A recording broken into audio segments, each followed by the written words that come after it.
والله يدعو إلى دار السلام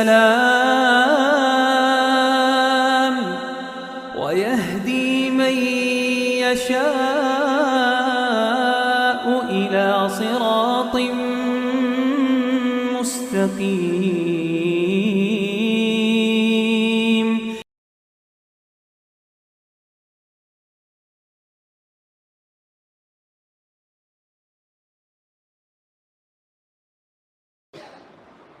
السلام علیکم ورحمۃ اللہ وبرکاتہ.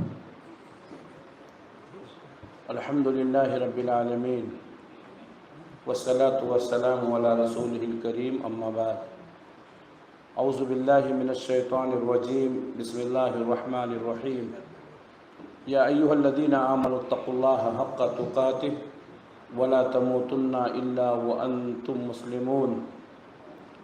یا ایہا الناس اتقوا ربکم الذی خلقکم من نفس واحدہ وخلق منها زوجها وبث منهما رجالا كثيرا ونساء واتقوا الله الذي تساءلون به والارحام ان الله كان عليكم رقيبا.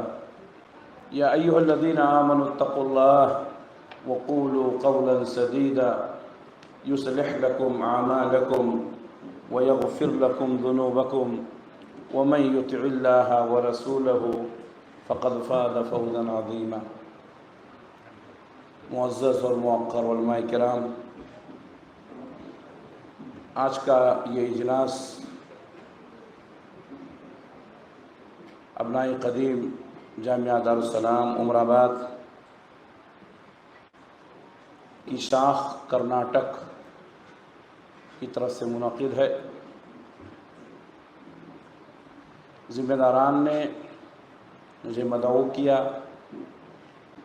ہم ان کا شکر ادا کرتے ہیں اور اللہ سے دعا کرتے ہیں کہ اللہ تبارک و تعالی ہماری محبت کو باقی رکھے. ناظم اجلاس نے عنوان کی وضاحت کر دی ہے: تعلق باللہ، ذرائع اور اہمیت. اللہ سے تعلق پیدا کرنے کے لیے بہت سارے ذرائع ہیں. ہر وہ کام جو کتاب و سنت سے ثابت ہو، اخلاص کے ساتھ کیا جائے، اللہ سے تعلق پیدا کرنے کا بہترین ذریعہ ہے. اور ان تمام پر گفتگو کرنا مشکل ہی نہیں بلکہ ناممکن ہے. البتہ کچھ اہم ذرائع میں آپ حضرات کے سامنے بیان کرنے کی کوشش کروں گا. اللہ سے دعا ہے کہ اللہ تعالیٰ مجھے بھی اور آپ تمام حضرات کو بھی ان ذرائع کو اپنا کر کے اللہ سے اپنے تعلقات کو مضبوط کرنے کی توفیق عنایت فرمائے.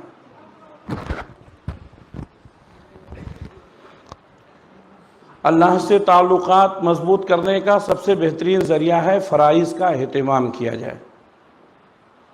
اگر ہم فرائض کو چھوڑ دیں گے، کتنا بھی اچھا کام کریں، کتنا بھی نیک کام کریں، ہمارا تعلق اللہ سے مضبوط نہیں ہو سکتا. چونکہ اہل علم کی مجلس ہے، ہم عوام نہیں خواص ہیں، اس لیے ہمیں صرف فرائض کا اہتمام کرنے کی اجازت نہیں بلکہ اس سے بڑھ کر کے نوافل کا، سنن کا، مستحبات کا بھی اہتمام کرنا ضروری ہے. اگر ہم فرائض، سنن، نوافل اور مستحبات کا اہتمام کریں گے تو یقیناً ہم اس مقام پر پہنچ سکتے ہیں جس کو مقام ولایت کہا جاتا ہے، جس کے بارے میں اللہ کے نبی صلی اللہ علیہ وسلم نے فرمایا. حدیث قدسی ہے کہ اللہ تعالیٰ فرماتا ہے کہ جو شخص میرے ولی کو تکلیف پہنچاتا ہے میں اس کے لیے جنگ کا اعلان کرتا ہوں، اور میرا بندہ مجھ سے زیادہ قریب ہوتا ہے فرائض کے ذریعے سے. فرائض کے علاوہ نوافل اور سنن کے ذریعے سے بھی وہ مجھ سے قریب ہوتا ہے. جب فرائض کے ساتھ ساتھ نوافل کا بھی اہتمام کرنے لگتا ہے تو وہ میرا محبوب بندہ بن جاتا ہے، اور جب میرا محبوب بندہ بن جاتا ہے تو میں اس کا وہ کان بن جاتا ہوں جس سے وہ سنتا ہے. اس کی آنکھیں بن جاتا ہوں جس سے وہ دیکھتا ہے، اس کا ہاتھ بن جاتا ہوں جس سے وہ پکڑتا ہے، اس کا پیر بن جاتا ہوں جس سے وہ چلتا ہے۔ معلوم یہ ہوا کہ فرائض، نوافل اور مستحبات کا اہتمام کر کے انسان مقام ولایت تک پہنچ سکتا ہے، اور یہ اللہ تبارک و تعالیٰ کا بہت بڑا کرم اور احسان ہے کہ اللہ تبارک و تعالیٰ نے ہمیں خواص میں سے بنایا ہے۔ ہمیں چاہیے کہ ہم اس کا اہتمام اوروں کے مقابل میں زیادہ کریں۔ عام طور پر جو ہماری گفتگو ہوتی ہے، لوگ ہماری گفتگو کو سنتے ہیں، شاید شعور نہ ہو، یہ احساس نہ ہو، ہماری گفتگو سننے کے بعد لوگ ہمیں دیکھتے ہیں کہ جو بات ہم کرتے ہیں، جو گفتگو ہم کرتے ہیں، اس میں ہم کتنے کھرے ہیں۔ ہم جو بات کرتے ہیں وہ عملی طور پر اپنے اوپر نافذ کرتے ہیں یا نہیں۔ اسلاف کی تاریخ دیکھیں، وہ جو بھی کہتے تھے کرتے تھے۔ انسان کا کر کے دکھانا ایسی سینکڑوں تقریر پر بھاری ہے جو انسان عملی طور پر لوگوں کے سامنے پیش کرتا ہے۔ اگر ہم لوگوں کو کسی بھی کام کا حکم دیں، تبلیغ کریں اور خود نہ کریں تو یہ اللہ کی نگاہ میں بھی غلط ہے۔ یا ایھا الذین آمنوا لما تقولون ما لا تفعلون کبر مقتا عند اللہ ان تقولوا ما لا تفعلون۔ اے ایمان والو، تم وہ بات کیوں کہتے ہو جو تم خود نہیں کرتے ہو؟ اللہ کے نزدیک یہ بڑا جرم ہے کہ تم خود نہ کرو، دوسروں کو کہو۔ تو اللہ سے تعلق پیدا کرنے کا سب سے بہترین طریقہ یہ ہے کہ فرائض کا اہتمام کیا جائے، نوافل کا اہتمام کیا جائے، مستحبات کا کیا جائے۔ نماز ہے، روزہ ہے، زکوٰۃ ہے، اسی طریقے سے حج، یہ فرائض میں آتے ہیں اور استطاعت کے مطابق ہمیں ان کو انجام دینا ہے۔ اسی طریقے سے اللہ سے قریب ہونے کا ایک بہترین طریقہ اور ذریعہ یہ ہے کہ ہم اللہ کو ہمیشہ یاد رکھیں۔ اللہ تبارک و تعالیٰ نے خود فرمایا فَاذْكُرُونِي أَذْكُرُكُمْ، تم مجھے یاد کرو، میں تمہیں یاد کروں گا۔ جس قدر ہم اللہ کو یاد کریں گے، اللہ بھی ہمیں یاد کرے گا۔ حدیث قدسی ہے کہ میرا بندہ جب دل میں یاد کرتا ہے تو میں بھی اسے دل میں یاد کرتا ہوں۔ جب کسی مجلس میں میرا ذکر کرتا ہے تو اس سے بہتر مجلس میں میں اس کا ذکر کرتا ہوں، یعنی فرشتوں کی مجلس میں۔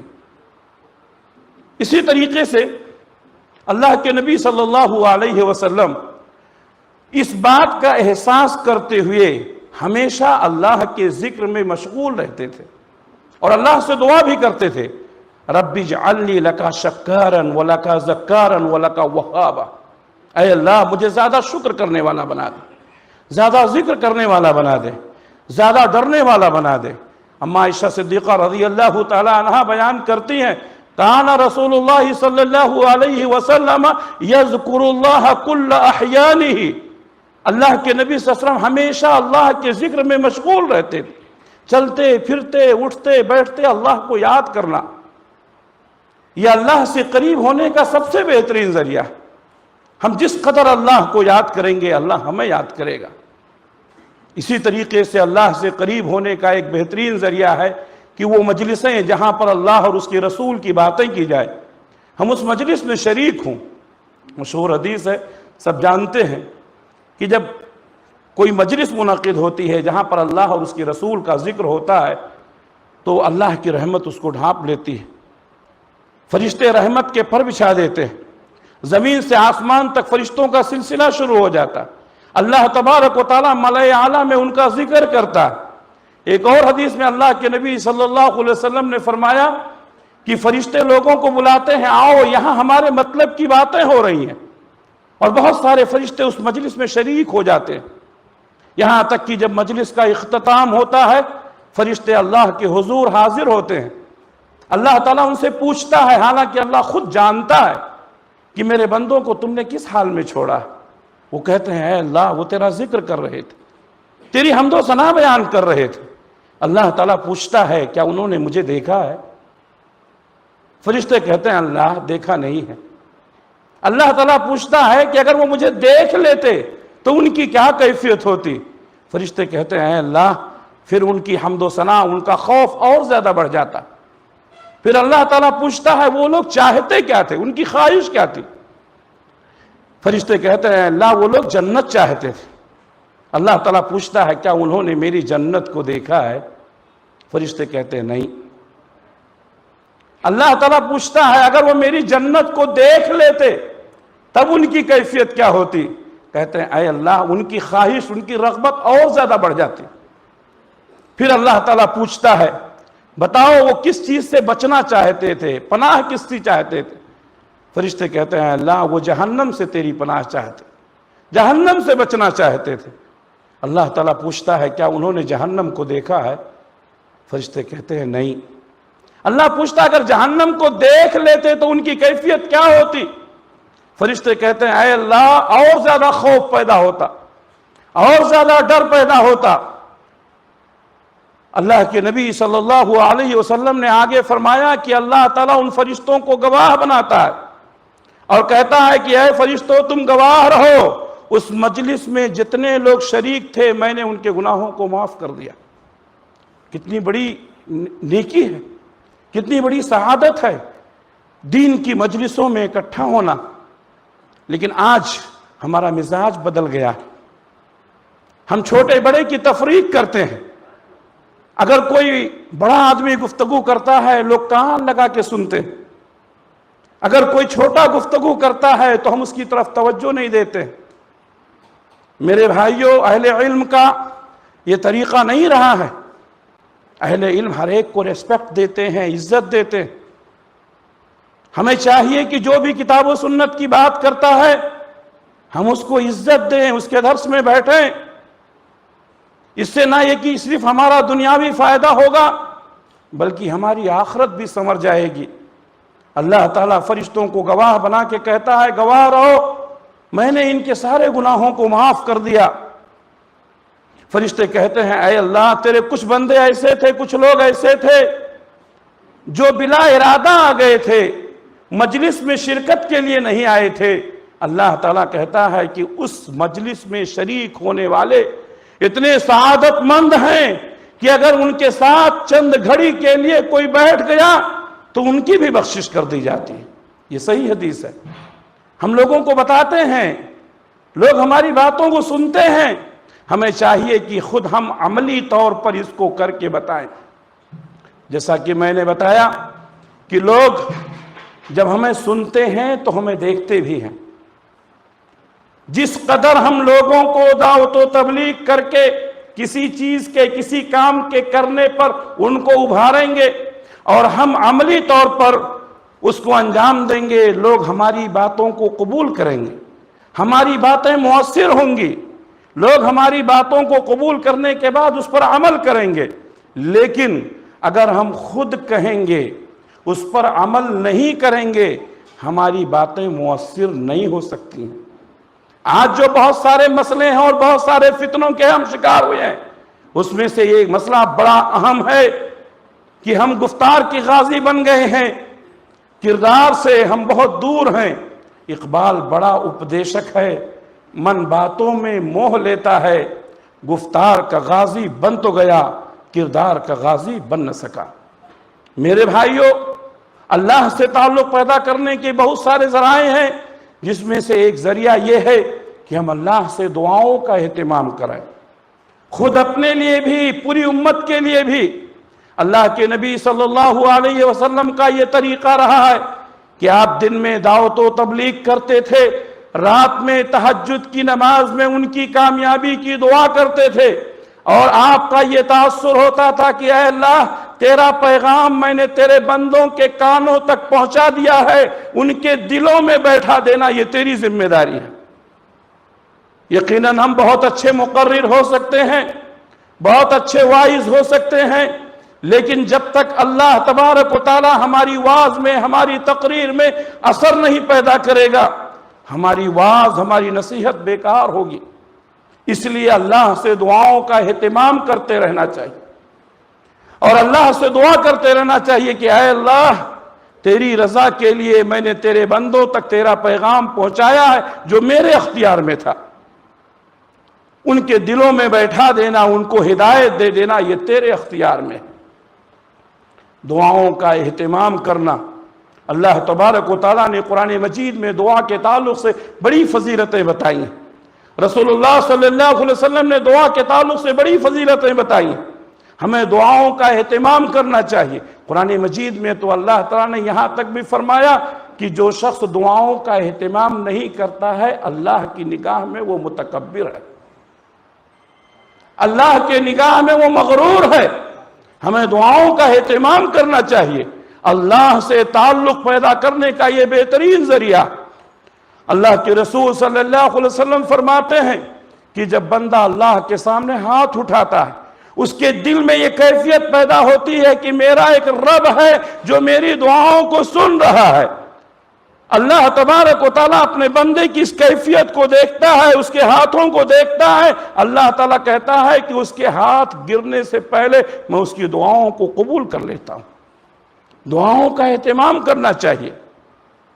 صرف عبادت کر لینا، واعظ و نصیحت کر لینا یہ کافی نہیں ہے، دعاؤں کی قبولیت کا یقین ہونا چاہیے۔ اللہ کے نبی صلی اللہ علیہ وسلم نے فرمایا کہ جب تم اللہ سے دعا کرو تو تمہیں یقین ہونا چاہیے کہ اللہ میری دعا کو ضرور قبول کرے گا۔ اللہ سے قریب ہونے کے لیے، اللہ سے تعلق پیدا کرنے کے لیے بہت سارے وسائل ہیں، بہت سارے ذرائع ہیں، مختصر وقت میں ان تمام پر گفتگو نہیں کی جا سکتی ہے۔ میرے ذہن میں جو باتیں آئی تھی تذکیر کے طور پر میں نے آپ کے سامنے ذکر کی ہے۔ اللہ کو گواہ بنا کر کہتا ہوں اس کا پہلا حقدار، پہلا مستحق میں ہوں۔ اپنے آپ کو مخاطب کرتا ہوں، اس کے بعد آپ تمام حضرات کو مخاطب کرتا ہوں۔ ہم خواص میں سے ہیں، اگر ہم نے ان تمام باتوں کا اہتمام کیا تو یقیناً اللہ تعالیٰ ہمیں دنیا میں بھی عزت دے گا، آخرت میں بھی عزت دے گا۔ ہم اللہ سے دعا کرتے ہیں کہ اللہ رب العالمین ہم تمام لوگوں کو سچا پکا مسلمان بنائے۔ جو باتیں ہم نے کی ہیں اللہ ہم تمام کو اس پر عمل کرنے کی توفیق عنایت فرمائے، آمین۔